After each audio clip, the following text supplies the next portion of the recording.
Hi all welcome to our channel. Biryani, pulao ఏదైనా flavoured rice అనంగానే onion, garlic ఉంటేనే taste వస్తుందని అనుకుంటాం. కానీ ఈరోజు ఆనియన్, గార్లిక్ యూస్ చేయకుండా వెజ్ పులావ్ ఎలా చేయాలో చూద్దాం. నేను ఇక్కడ కోలం రైస్ తీసుకున్నాను. కోలం రైస్ ఇది నార్మల్ రైస్ కంటే సన్నగా ఉంటుంది. ఉడికిన తర్వాత సాఫ్ట్గా మైల్డ్ ఫ్లేవర్తో ఉంటుంది. ఈ బియ్యంని వాష్ చేసుకుని ఒక 15 మినిట్స్ పాటు కొత్తిమీర, పుదీనా పేస్ట్ కలిపిన వాటర్లో నానబెట్టుకోవాలి. తర్వాత ఒక కుక్కర్ తీసుకుని ఆయిల్ కానీ ఘీ కానీ వేసుకుని హోల్ మసాలా అన్నీ వేసుకుని వేయించుకోవాలి. ఇవన్నీ వేయించుకున్న తరువాత అల్లం, పచ్చిమిర్చి గ్రైండ్ చేసుకుని వేసుకోవచ్చు, లేదంటే కచ్చా పచ్చాగా దంచుకుంటే ఇంకా మంచి ఫ్లేవర్ వస్తుంది. అది వేసుకుని ఫ్రై అయిన తర్వాత మనకు కావాల్సిన వెజిటేబుల్స్, నేనైతే ఇక్కడ carrot, beetroot, baby corn, cauliflower, beans తీసుకున్నాను.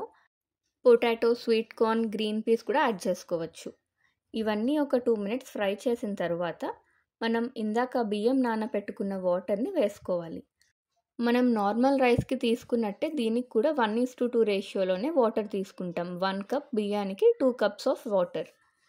ఆ వాటర్ అన్నీ యాడ్ చేసుకున్న తర్వాత టేస్ట్కి సరిపడా సాల్ట్ వేసుకుని ఒకసారి కలుపుకుని వాటర్ని మరగనివ్వాలి.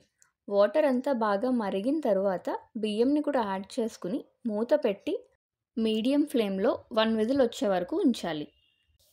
కుక్కర్ ఆఫ్ చేసుకుని అంతా చల్లారిన తర్వాత ఒకసారి నెమ్మదిగా కలుపుకుని వేడివేడిగా సలంతో కానీ రైతాతో కానీ సర్వ్ చేసుకుని తింటే నో ఆనియన్, నో గార్లిక్తో చేసిన పులావ్ రెడీ. వెదర్ కూల్గా ఉన్నప్పుడు, మసాలా ఎక్కువ లేకుండా లైట్గా తినాలనుకున్నప్పుడు నెక్స్ట్ టైం ఈ పులావ్ని ట్రై చేయండి. Thank you.